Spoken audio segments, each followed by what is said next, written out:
Let's go. What's going on, everybody? My name is Mel, and welcome to Rejection is a Bitch podcast, episode 4. I'm a master relationship and life coach, and I partner with divorcees facing rejection, discover acceptance within.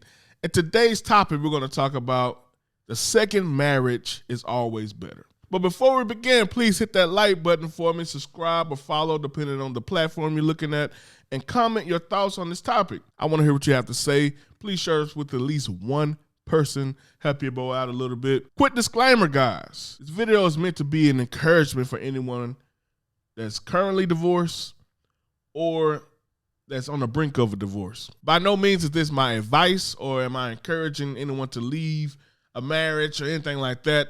This is just me giving my perspective on what I believe about marriage overall, and specifically when it comes to the second marriage. Now, I know that title alone, brings up a couple flags for a few people, because statistics will tell you that 60% of second marriages end in divorce.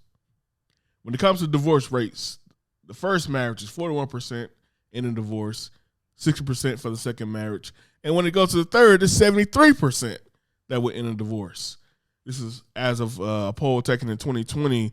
The statistics taken in 2020. I saw a poll that says 58% of married Americans admit that COVID-19 lockdown made them value their partners more. Why is that? It's a thing when it comes to marriage. Whenever you have hardships, you have difficult times, you really become closer. You really understand what really matters. And that's why I think COVID taught all of us across the board, but specifically married people.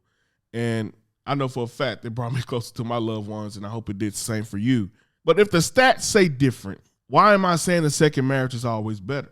I believe the second marriage is better for anyone that does these three things. First, you take ownership and responsibility for the things that they did wrong in the first marriage. As someone who's been divorced, I would say the number one thing to do is to kind of take a broad view of everything that happened in the first marriage. Fortunately and unfortunately, I was separated for 3 years during my first marriage, trying to figure things out, wondering if we're going to get back together. So I was able to process a lot of different things about myself. I did some counseling, did some coaching. I partnered with people to try to find what was going on with Mel, what was going on with me that put me in this position. In my mind, that was failure. Everything about me said, this is who I am, a family man. I come from a 2-parent household. I come from, the church background that makes you believe that marriage is the way to go.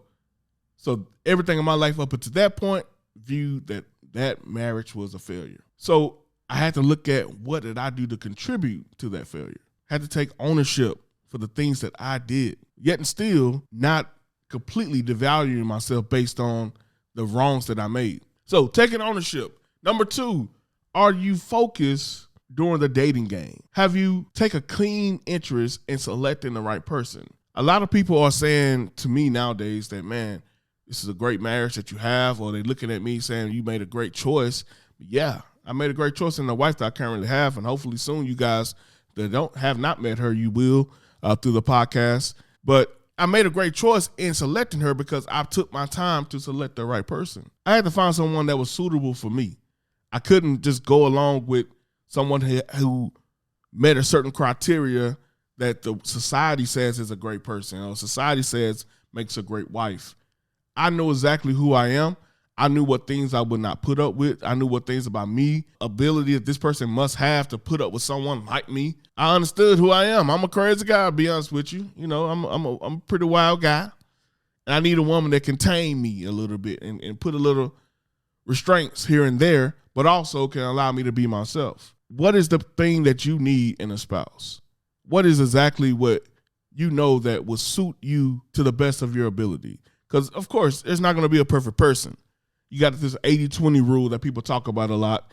You may find someone that has 80% of what you want, got 20% of what you don't want. And I think a lot of times with the selection process, what people miss is that we have this idea about what we want, but we miss the people that want us. To me, step one in finding somebody is look at the pool of people that wants you. And from that pool, see the best suitable person within that. I hear people a lot of times saying, I'm not going to settle. I'm not going to settle for less. But are you settling based on a criteria that's out of your coverage? We say it's a lot to men. I'm going to be honest. We say it to men a lot. You out-kit your coverage. But we need to get to women and say that as well, ladies. Because you're the ones out here saying don't settle. I'm just being real. And just be honest. You don't hear a lot of men saying,